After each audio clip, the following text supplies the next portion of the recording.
Kita ke perkara pertama, saudara. Sejumlah orang ditangkap setelah mendalangi aksi pembegalan di Tangerang, Banten. Bahkan salah seorang pelaku berusia masih di bawah umur, saudara. Berusia masih di bawah umur. Selain ikut membegal, pelaku merupakan otak di balik aksi tersebut. Lalu bagaimana sepak terjang para pelaku merencanakan aksinya hingga berakhir di jeruji besi? Berikut ini perkaranya untuk Anda.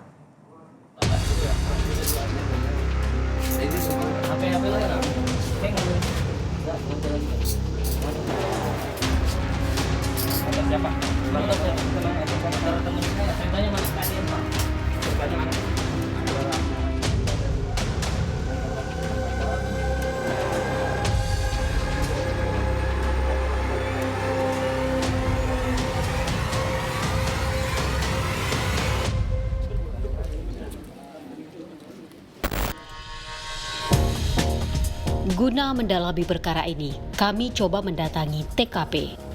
Kejadian terjadi di jalan perbatasan kawasan Bandara Soekarno-Hatta, Tangerang, Banten. Diketahui korban dibegal oleh 6 orang pada waktu dini hari. Saudara, saat ini saya berada di sisi utara samping Bandara Soekarno-Hatta. Bisa dilihat saudara di belakang saya ini merupakan tempat kejadian perkara kasus pembegalan motor yang dilakukan oleh anak berumur 14 tahun. Dan anak yang berumur 14 tahun ini merupakan pelaku utama dari kasus pembegalan motor di jalan perimeter Bandara Soekarno-Hatta ini. Untuk lebih jelasnya, saya saat ini sudah bersama dengan Ibda Waris selaku Kanit Reskrim Polresta Bandara Soekarno-Hatta. Selamat siang, Pak. Selamat siang, Mbak. Pak, saat itu pelaku dan korban itu datang dari arah mana, Pak? Jadi awalnya dari korban datang dari arah Jakarta, melewati Jalan Raya Prancis, masuk perimeter menuju ke arah Tangerang. Para pelaku datang dari arah Tangerang menuju ke arah Jakarta. Tepat berada di sini, ya kan? Kemudian terjadi papasan. Pelaku pertama dan pelaku kedua langsung memberhentikan korban. Setelah diberhentikan, kemudian korban ditodong dikalungin pakai celurit. Setelah dikalungi menggunakan celurit, kemudian ada pelaku yang ketiga dan pelaku yang keempat yang berboncengan pada saat itu. Yang membonceng ini mengeluarkan senjata tajam berbentuk sebilah golok panjang. Kemudian karena korban merasa ketakutan, kemudian korban memberikan sepeda motornya.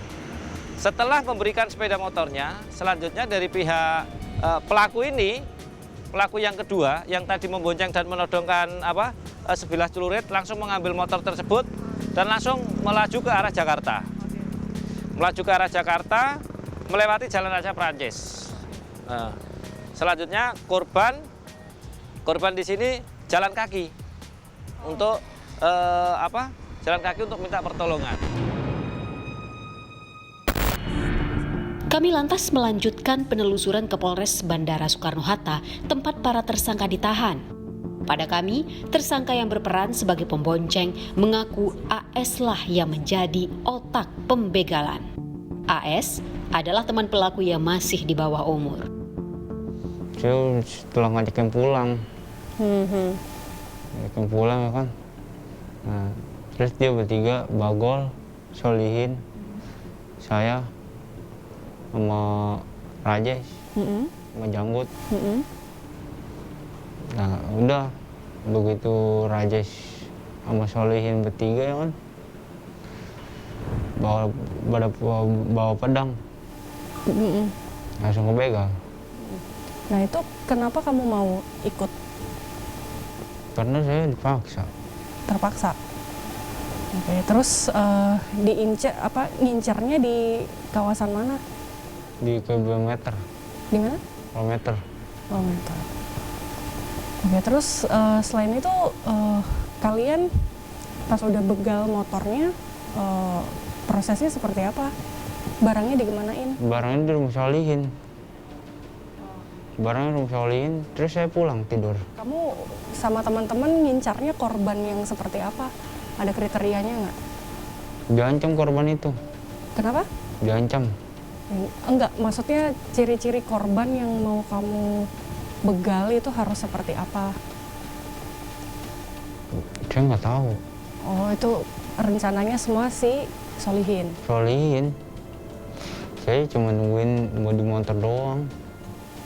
Sebelumnya teman kamu si siapa Solihin AS ya? Nah, ini melakukan aksinya di mana saja selain di jalan Saya nggak tahu. Saya baru ini diajak. Oh, jadi nggak tahu lebih jelasnya dia seperti apa ya? Ya, dia pemain lama sih, kecil juga sama Bagol. Oh, ya itu di mana aja? Pemain namanya di mana aja? Saya nggak tahu dia ngebegalnya di mana ya, cuma Tapi emang sering ngebegal. sering, dia berdua itu sering. Atas laporan korban, polisi dapat menangkap sejumlah orang sebagai tersangka. Dari 6 pelaku begal, 4 orang dijebloskan ke dalam bilik tahanan. Polisi meyakinkan ada sejumlah faktor mengapa AS dikategorikan sebagai dalang pembegalan. Salah satunya, AS lah yang pertama kali mengajak kelima temannya dan mengeksekusi aksi. Korban, pelapor atas nama saudara MY berkeinginan untuk pulang karena memang telah selesai bekerja di area kargo Bandara Internasional Soekarno-Hatta.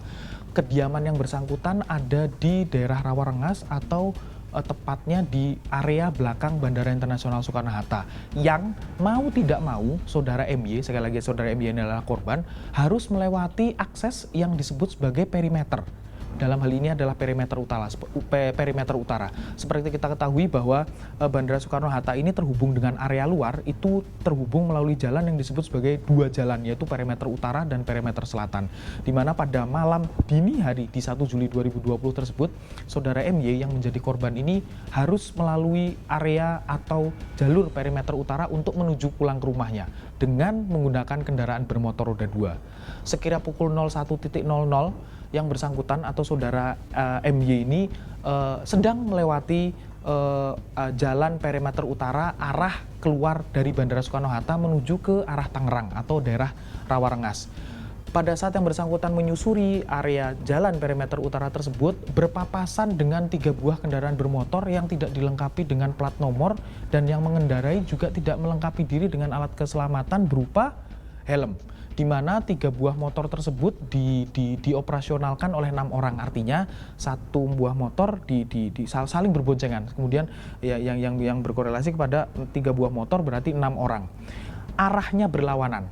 Untuk kemudian setelah mereka berpapasan, ketiga motor tersebut memotong lajur dari saudara MY. Untuk kemudian saudara MY segera menghentikan kendaraan bermotornya dan terkagetnya kenapa? Salah satu dari 6 orang yang menggunakan 3 motor artinya berboncengan ini mengeluarkan senjata tajam berupa celurit dan langsung mengalungkan celurit tersebut kepada saudara MY disertai ancaman bahwa akan dilukai jika saudara MY tidak menyerahkan kendaraan bermotornya. Cukup menarik di sini adalah bahwa setelah korban melakukan laporan di Sentra Pelayanan Kepolisian Terpadu SPKT Polres Kota Bandara Soekarno-Hatta, kemudian tim Garuda Satreskrim Polres Kota Bandara Soekarno-Hatta, tim Garuda, tim yang memang dibentuk untuk mengungkap tindak pidana yang berkontingensi kekerasan dan mendapat atensi dari masyarakat, kemudian segera melakukan penyelidikan. Dan alhamdulillah tidak berapa lama 6 orang tersangka, dari 6 orang tersangka berhasil kami amankan 4 orang tersangka dengan barang bukti 3 buah motor